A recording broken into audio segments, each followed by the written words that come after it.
Good morning guys.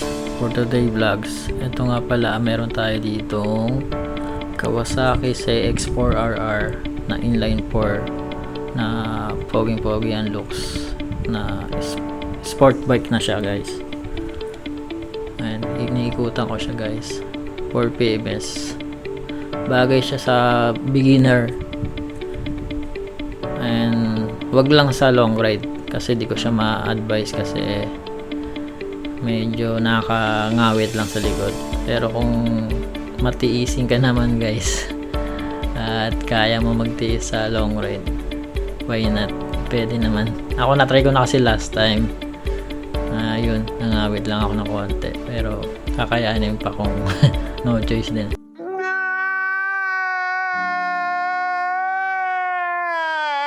Ito nga pala yung langis natin na liquid moly oil. Bagay siya sa mga higher cc na 15W50 and Kawasaki oil filter. Lagi lang tayo gagamit ng genuine parts, lalo na pagka nag-PMS tayo sa ating mga big bike. Ito nga pala guys, at tapos na ako dito sa aking PMS. Ikutan ko siya at sinecheck ko lahat kung meron pa bang kailangan gawain at check. Na-cleaning ko na nga pala dyan yung chain ng big bike. At ito, sinecheck ko na din yung RPM para ma-adjust natin guys. Kailangan natin siya i-adjust every PMS ng big bike, lalo na kung from brand new. Kailangan natin siyang ma-monitor. Now this is my side. Listen, look, and listen, and learn.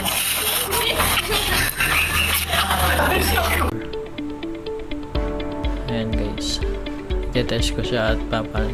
Pero guys, di ko lang siya na-videoan sa takbo kasi wala pa akong kamerang magagamit Kaya ito lang muna.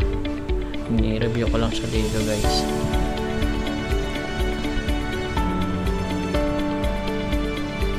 Pwede kayo magtanong sa akin guys kung ano yung mga prep yung big bike. Message nyo lang ako dito sa comment lang kayo dito sa aking YouTube channel. And pa-support na din guys kung pwede nyo po ako support. Boss Marlon Motovlog. Ito nga pala yung safe moto na ginawa namin last time. Naksidente si client namin. Ito ay nabasag yung side mirror. Ni-repair na lang namin para din bumili ng bago kasi ibebenta namin to. At sabi sa amin ng client namin na presyong paluwi na kahit sayang na sayang.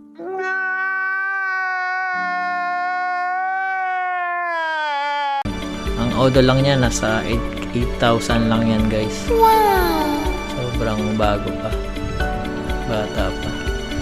Like, at na disgrasya kasi si client ko. Tagilid yung puwet niyan guys, kung makita niyo. What the?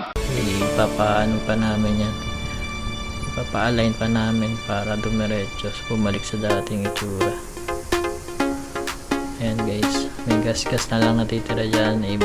I-repaint namin yan guys para mas pumogi pa at bumalik sa dating itsura. Yun lang naman guys na na-defect dyan. Buti safe din yung client ko at wala namang naging damage sa kanyang konting gas-gas lang ang sugat niya. Good pa rin para at safe din siya. Canvas na ako ng taillight ng CF Moto. May kamahalan, nag-range sa 28 or 20. Ganun. Ayan guys. Thank you nga pala guys sa mga kaibigan ko at sa mga suway kong client na nagpapayaram sa akin ng mga big bike. Oh my God! Wow!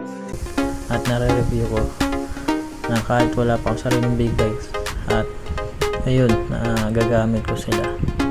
Thank you mga sir and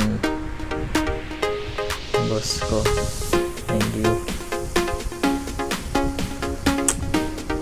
pwedeng pa-support na din po sa sa YouTube channel ko. Huwag po kayo magsasawa sa suporta.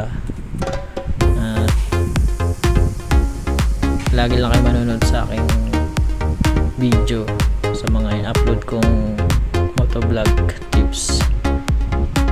Thank you guys. Thank you for watching.